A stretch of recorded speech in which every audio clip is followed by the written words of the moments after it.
मैं जय यादव चूरू की सभी चूरू वासियों से ये निवेदन करना चाहता हूँ। कल हमने एक मॉक ड्रिल रखी हुई है।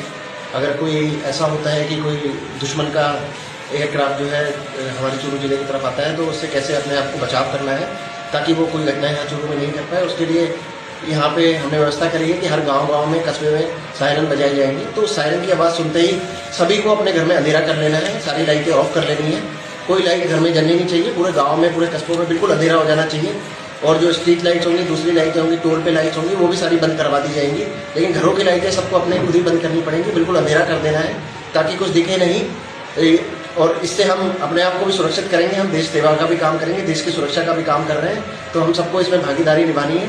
और जब भी सायरन बजे और जब भी आपको सूचना मिले, उसके बाद तुरंत ही अपने घर की अंधेरा कर देना है पूरे घर के अंदर। और ये 15 मिनट तक अभी रखना है और इसमें आपको सबको योगदान देना है। इसी के साथ जय हिंद।